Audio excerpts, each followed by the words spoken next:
Hans von Spakovsky is a senior legal fellow at the Heritage Foundation. He's one of the great experts on voting in this country. Please welcome for his initial appearance here on Live from Studio 6B, Hans von Spakovsky. Mr. Spakovsky, how are you?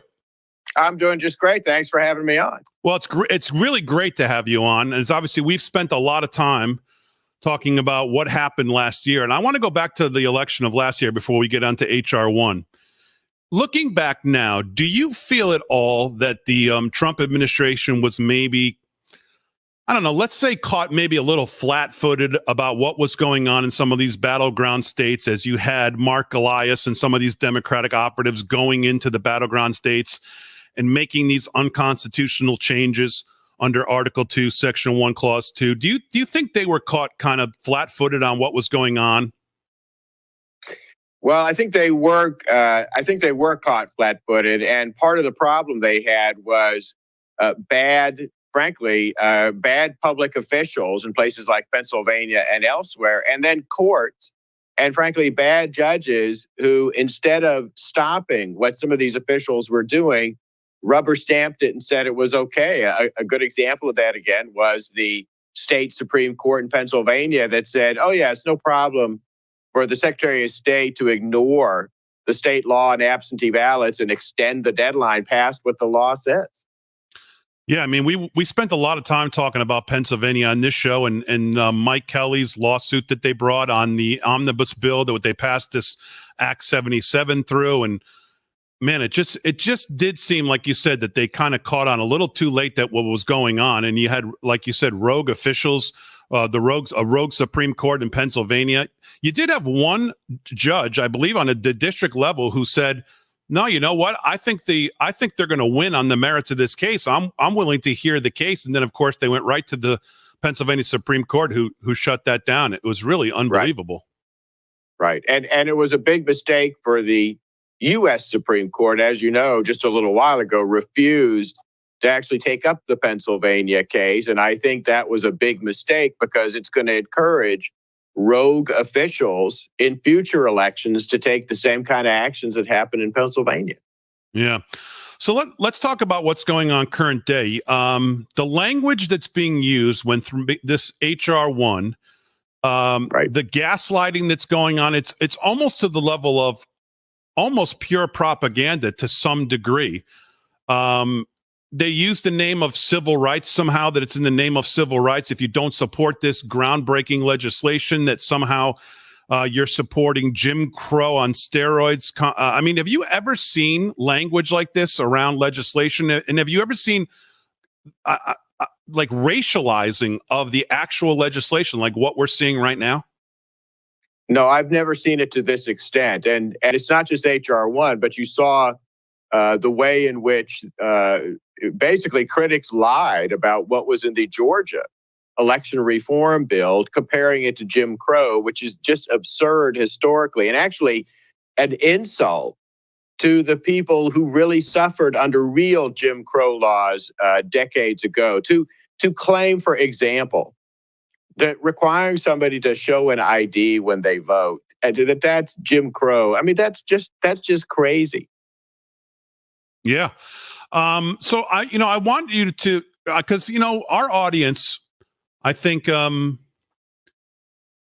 they listen to this show because we talk about things the way that I think they talk about them around their dinner table. And sometimes I don't know how close everybody pays to every detail of this law. 800 plus 900 plus pages. Right. Almost no hearings whatsoever, as Nancy Pelosi is very fascistic in the way she runs the House. No hearings whatsoever. No Republican support. How does this instill confidence in the American voters, in our citizens, in elections moving forward, if they run the House and they're going to push through legislation like this? Well, it won't. And in fact, look, we already have a problem. Polling shows that people have lost confidence in the fairness and integrity of the elections that we have. And that's really problematic. We want the public at the end of elections to think, even if the candidate they voted for lost, it was a fair election. That's not what people think. And HR1 would make that much worse for the simple reason that what it does is, in essence, destroy every safety protocol and security rule that states have put in place to try to protect the integrity of the election. I mean, the most obvious one is it guts state voter ID laws. States would not be able to enforce an ID requirement. Why in the world would you want to put something like that in unless you want to make it easy for cheating to happen? I mean, it's almost worse than that, right? Because I mean, I could walk in and say, I'm Santa Claus, I'm here to vote. And also, Right. all I have to do is sign a piece of paper if I understand it right. They can't even question what I'm saying. Is that right?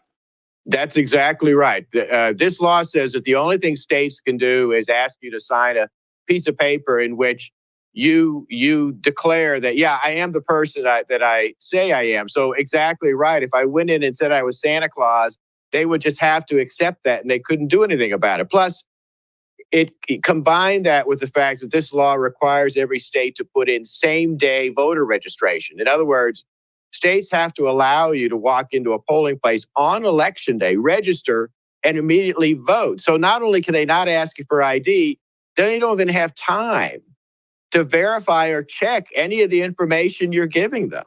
And so I could do that in multiple locations. Yes, you could. And they couldn't stop you. They couldn't really catch you and prevent you from doing that.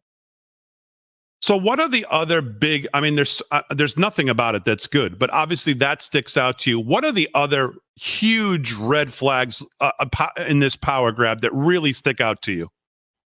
Well, they're trying to make permanent the changes in absentee balloting rules that they unfortunately got through in a lot of places last year. And again, as an example of that, look, a lot of states require a witness signature on an absentee ballot. That makes sense because the witness can then verify, yeah, it was really the voter who filled out and completed the ballot.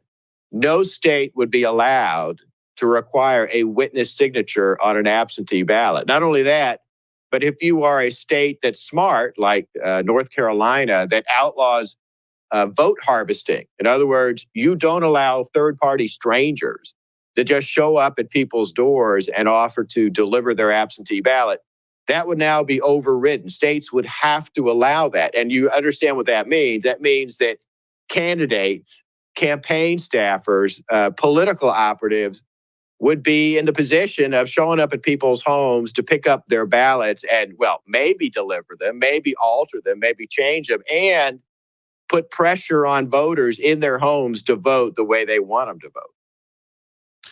You know, we hear from Joe Biden, Stacey Abrams, the Democrats. Of course, the media throws in with them. We hear how much they're trying to avoid and voter suppression. We keep hearing about voter suppression. And then when they talk about what happened in Georgia, they're talking about these kind of laws suppressing the vote. We're trying to get less people to vote. Where is the evidence of all that? Is there evidence that election integrity laws prevent turnout anywhere? Or where has that happened? No, in fact, that is a made-up term, that term voter suppression. They made that up because it sounds so scary. But in fact, there's no evidence to support that. Georgia, for example, has had record voter registration and record voter turnout, including of Black voters in the states, in their elections over the past couple of years. And that, by the way, is during the time that they put in a voter ID law. Their voter ID law was first effective in 2008, and turnout increased dramatically after the ID law went in place. So the idea that things like that suppress votes, the evidence shows that's just not the case.